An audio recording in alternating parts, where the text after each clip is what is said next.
Your surname may not just mark you as Sioux, it may mark exactly which of the 7 council fires you came from. Lakota, Dakota, Nakota, Oglala, Hunkpapa, Sikangu, Miniconjou, Yankton, Metawakanton. Those divisions were not labels.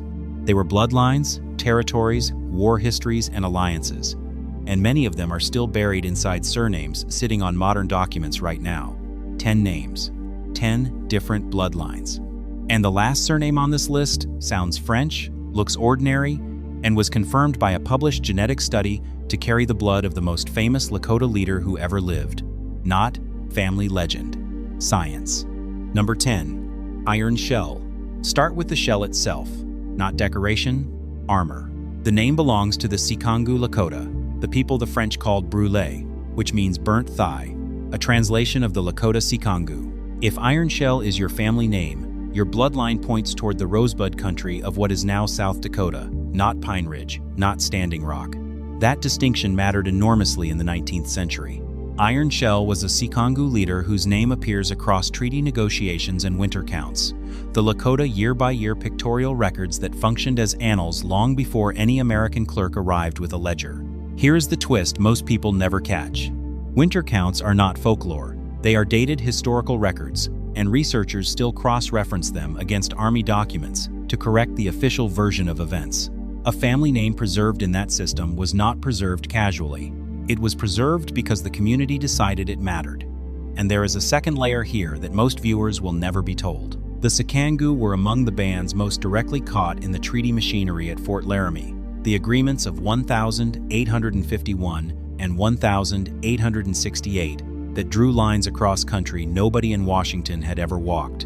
Leaders carrying names like this one sat inside that process. Some signed, some refused. Either way, the name entered the American paper record permanently. If this is your name, your bloodline runs Sikangu, and it was written down by your own people first. The next surname belonged to a family that kept an entire nation's history in a book that no longer exists. Number 9. Bad Heart Bull. The name stops people. It should. It marks Oglala Lakota descent, and it is attached to one of the strangest survival stories in Plains history. Amos Bad Heart Bull, born around 1869, filled a ledger book with roughly 400 drawings, documenting Lakota life, ceremony, warfare, and the Battle of the Little Bighorn from the inside. Not from an army report, from the people who were there. A scholar named Helen Blish studied and photographed the entire ledger in the 1920s and 1930s. Then came the part that still makes historians flinch. In 1947, following the family's wishes, the original ledger was buried with Amos's sister. The physical book is gone. Only the photographs survive. That is the twist. The Bad Heart Bull family produced the most important visual record of Oglala history in existence, and then chose to let it go, on their own terms, refusing to let it become a museum object. If this surname is yours, your bloodline is Oglala, and your family understood something about ownership that institutions still argue about today. The next name went the opposite direction. It walked straight into the machine built to erase it. Number 8. Standing Bear. Careful here, because this name appears in more than one nation. Among the Lakota, it points to Oglala and Sikangu lines, and it belongs to one of the most quietly consequential figures of the assimilation era. Luther Standing Bear was in the first class sent to Carlisle Indian Industrial School in 1879, an institution built on a simple, brutal premise: destroy the culture, keep the child. He came out the other side and did something the school never anticipated. He used their language against them. He wrote books, including My People the Sioux, that told Lakota history in English to an American audience that had only ever heard the Army's version. He worked in Hollywood and pushed back on how Native people were portrayed on screen. That is the status upgrade. This is not a warrior name. It is a name that survived a system engineered specifically to end names like it. Understand what Carlisle actually did to names. Children arrived and were reassigned English ones. Family lines were flattened into whatever a clerk could spell. Entire kinship systems were broken down into a first name and a last name because that was the only shape the paperwork allowed. A huge number of modern Sioux surnames took their present form inside that process, which is exactly why so many of them look like translations rather than names. If your family carries Standing Bear, your bloodline came through the boarding schools and came out still speaking. The next surname does not sound Sioux at all. It sounds French. And that is exactly the point. Number 7. Renville. Say it out loud. It sounds like it belongs in Quebec, not on the northern plains. That is the disguise. Renville marks Dakota bloodlines, specifically the eastern Dakota, the Mandawakanton and Sisseton communities of Minnesota, and it comes from the fur trade world where French traders and Dakota families intermarried across generations. Joseph Renville, born around 1779, had a Dakota mother and a French-Canadian father, and he became one of the most important interpreters and cultural brokers of his era, working on the translation of scripture into the Dakota language at Lac Qui Parle. Then 1862 arrived. The U.S.-Dakota War tore eastern Dakota communities apart, ending in mass hangings at Mankato and the forced removal of Dakota people from Minnesota entirely. Families were scattered to Crow Creek and beyond. Here is the twist. A French surname did not make these families less Dakota. It made them harder to erase from the written record because clerks could spell it. If Renville is your name, your bloodline is Eastern Dakota, and it survived one of the most complete removals in American history. The next surname hides something even sharper. It is an English name, and it came from the other side of the war. Number 6. Eastman. There is no way to make this name sound native. It sounds like a New England family. That is precisely the story. Eastman marks Santee Dakota bloodlines, and the most documented bearer is Charles Eastman, known in Dakota as Ohiesa, born in 1858 in Minnesota. As a child, he fled to Canada in the aftermath of the 1862 conflict. He returned, was educated, and earned a medical degree from Boston University, becoming one of the first Native American physicians in the country. Then December 1890 came, and he was serving at Pine Ridge when the survivors of Wounded Knee were brought in. He treated them, he saw the aftermath directly, and he wrote about it. Now the twist that changes everything. The surname Eastman came into the family through his mother's line, and her father was Seth Eastman, a United States Army officer and painter. The name on the document is the name of the Army. The blood underneath it is Dakota. If this is your surname, your bloodline carries both sides of that frontier in a single word. The next name follows the same pattern, but its family turned it into a scholarly dynasty. Number 5. Deloria. Modern spelling hides an older one. The family name traces back to a French form usually given as des Lauriers, softened over generations of records into something that now looks almost Italian on a page. It marks Yankton Dakota descent, the Yanktonwan, a bloodline positioned between the eastern Dakota and the western Lakota, both geographically and politically. Be careful with the labels here, because they are still argued over. Outsiders often filed Yankton people under the word Nakota, but many Dakota speakers and linguists say that term belongs to the Assiniboine, not to Yankton. The name on the paperwork was never the whole truth, and this family did something almost no other did. They built intellectual authority that lasted more than a century. Philip Deloria became an Episcopal priest of real influence in Yankton communities. Ella Deloria worked with Franz Boas at Columbia and produced linguistic and ethnographic work on Dakota language and kinship that scholars still rely on. Vine Deloria Jr.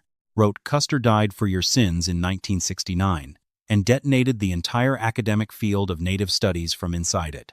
That is the status upgrade, and it is not a warrior one. This is a scholarly and religious lineage, the Plains equivalent of a learned caste, and it used writing as a weapon. If Deloria is your name, your bloodline is Yankton, and your family fought with footnotes. The next surname belonged to a man whose face ended up on American postage while his people were losing everything. Number 4. Hollowhorn Bear. Seekongu again. Rosebud country. But this one carries a contradiction that is almost hard to believe. Hollowhorn Bear, born around 1850, was a Brule leader through the worst decades of Lakota history. Present through the treaty era, the reservation collapse, and the aftermath of 1890. He traveled to Washington repeatedly as a delegate, arguing for his people in a city that had already decided the outcome. He rode in inaugural parades for American presidents. And then, after all of it, his likeness appeared on a United States postage stamp issued in the 1920s. Sit with that. The same government that broke the treaties his generation signed put his face on its mail. That is the twist, and it is not a compliment. It is the pattern of a nation that destroys a people and then decorates itself with their image. And look at what he was actually doing in those Washington rooms. This was the allotment era, the period when reservation land was being carved into individual parcels and the surplus sold off to settlers, stripping away millions of acres by legislation rather than by cavalry. He was arguing against that. He mostly lost. He kept going back anyway, delegation after delegation, because the alternative was letting the decisions be made with no Lakota voice in the room at all. If this name is in your family, your bloodline is Sikangu, and your ancestors were turned into national symbols by the same power that dispossessed them. The next name is where this list stops being about strategy and starts being about grief. Number 3. Spotted Elk, recorded by the Army as Bigfoot. 2 names, 1 man, and the gap between them tells you who was writing the records. He was Miniconju Lakota, one of the 7 Lakota bands, leading his people toward what he believed was safety in December 1890, while already sick with pneumonia. They were intercepted near Wounded Knee Creek. What happened there was not a battle, whatever the initial reports claimed. Hundreds of Lakota people were killed, including women and children, and the bodies were left in the snow before being buried in a mass grave. 20 soldiers received medals of honor for it. In 2024, after more than a century of pressure from Lakota families and tribal governments, the Pentagon rescinded 7 of them. Think about how long that took. In 1990, Congress had already passed a resolution expressing deep regret on the centennial, and the medals still stood for another 34 years. The twist is not hidden power. It is the opposite. This surname carries the weight of the moment the armed resistance of the Northern Plains ended. If Spotted Elk or Bigfoot appears in your family, your bloodline is Miniconju, and your ancestors survived the single most documented atrocity in Lakota history. The next name is the only one on this list that belonged to a man who actually won. Number 2. Red Cloud, Oglala Lakota, and understand exactly how rare this is. Between 1866 and 1868, Mapialuda led a campaign against United States forts along the Bozeman Trail, the road cutting through Lakota hunting grounds toward the Montana goldfields. He did not just harass it, he strangled it. Fort Phil Kearny, Fort C.F. Smith, Fort Reno. The Fetterman fight in 1866 wiped out an entire detachment, and in 1868, the United States signed the Fort Laramie Treaty and abandoned the forts it had already built. The Army walked out and the Lakota burned the buildings behind them. That is a documented outcome, preserved in treaty text and military correspondence, and it is close to unique in the history of American westward expansion. Here is the twist. He spent the rest of his long life, until 1909, at Pine Ridge, fighting a losing bureaucratic war against agents and policies, because winning a war did not stop the treaty from being broken. 6 years after Fort Laramie, an expedition into the Black Hills confirmed gold in country the treaty had guaranteed to the Lakota forever. Miners poured in. The government offered to buy the hills, was refused, and took them anyway. That land claim has never been settled. Compensation was awarded by the Supreme Court in 1980, and the Sioux Nations have refused to accept the money, because accepting it would mean selling. If Red Cloud is your surname, your bloodline is Oglala, and your ancestors are attached to the one campaign Washington conceded. And now we reach the name that is not just another entry, because this one comes with laboratory proof. Number 1. LaPointe. It looks French. It looks like nothing. It is the most genetically documented Sioux bloodline in existence. LaPointe marks Hunkpapa Lakota descent, and it belongs to the direct descendants of Tatanka Iotake, Sitting Bull, the Hunkpapa spiritual and political leader who refused the reservation, whose people were at the Little Bighorn in 1876, and who was killed by agency police at Standing Rock in December 1890, days before Wounded Knee. For over a century, descent claims around Sitting Bull were argued, contested, and doubted. Then it stopped being an argument. A lock of Sitting Bull's hair, held for decades by the Smithsonian and repatriated to the family in 2007, was analyzed by an international research team, and in 2021, their findings were published in the journal Science Advances. Using autosomal DNA, they confirmed that Ernie LaPointe is Sitting Bull's great-grandson. That is not oral tradition. That is not a family story. That is peer-reviewed genetic confirmation of descent from one of the most consequential indigenous leaders in North American history, and it was the first time that method had ever been used to confirm a historical relationship that distant. Now understand what makes this one different from every other name on the list. This is not a broad surname tradition carried by thousands. This is a narrow line, a handful of people, and that is precisely why it could be proven at all. Most bloodlines are too wide to test. This one was narrow enough to survive a laboratory. So look at your own name again. Sikangu, Oglala, Minikanju, Hunk Papa, Yankton, MD Wakanton. Those are not categories on a form.